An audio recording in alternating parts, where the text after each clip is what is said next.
Greetings, mathematicians. Today we're looking at quadratic formula, section 8.2. We're actually going to be looking at solving quadratic equations using the quadratic formula. The first page of the packet does go through starting with standard form of a quadratic, ax squared plus bx plus c equals 0, and then all of the steps that lead to this very last one, which is where we get the quadratic formula from.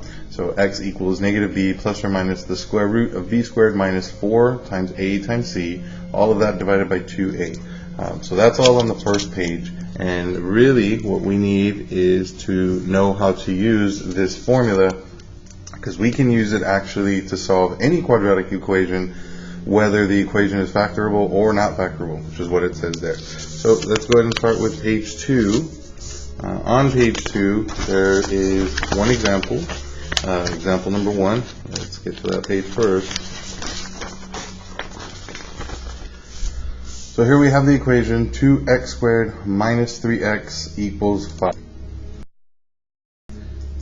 And from this equation we are going to be using quadratic formula. However, it does need to be set equal to 0. So if we subtract 5 from both sides, what we have is 2x squared minus 3x minus 5 is now set equal to 0, and this quadratic equation is now in standard form of quadratic, where our a value is 2, our b value is negative 3, and our c value is negative 5. And the formula itself, x equals negative b, let me go ahead and write that down here, x equals negative b plus or minus the square root of b squared minus 4ac, all of that gets divided by 2 times a. That is the quadratic formula. However, when I solve it, I'm actually going to write everything the same, except where I see a, b, or c, I replace it with parentheses.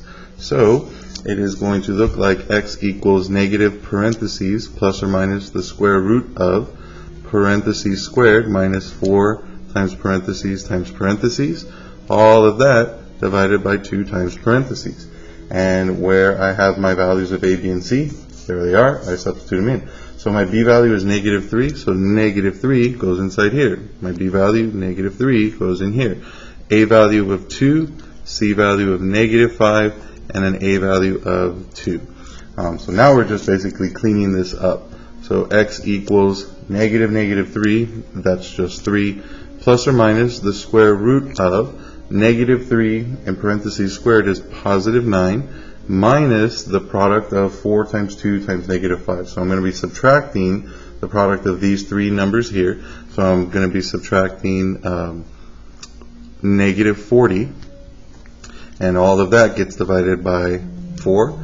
So 9 minus a negative 40 is really 9 plus 40, so it's 49, square root of 49. So I'm going to go and write that on our next step here. 3 plus or minus the square root of 49, all of that divided by 4.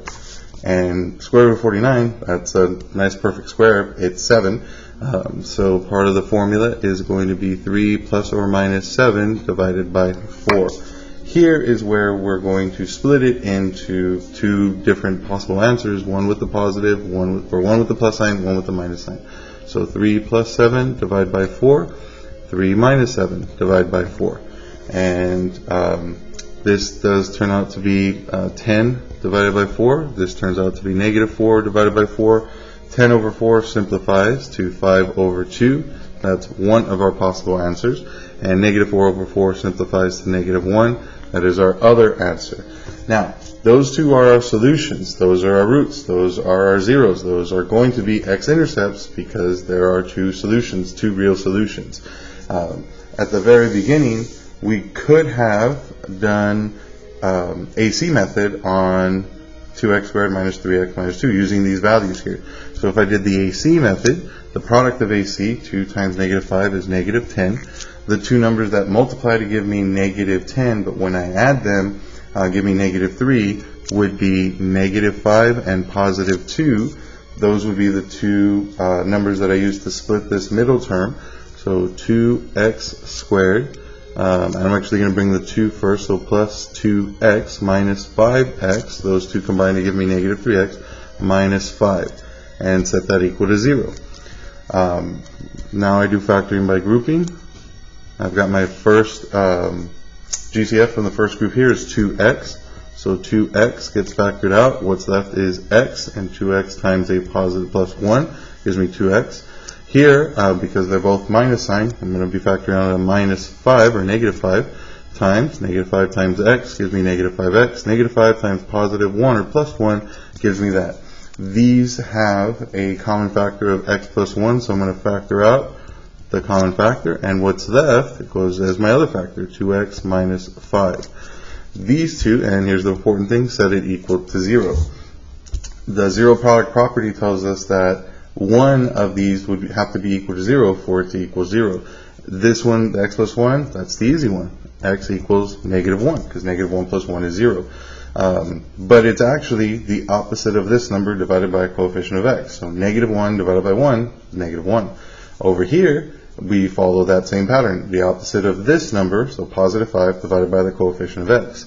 So x equals 5 over 2, which are the same exact answers that we got using quadratic formula. So that's how you can solve using quadratic formula, or since it's factorable, factoring by grouping.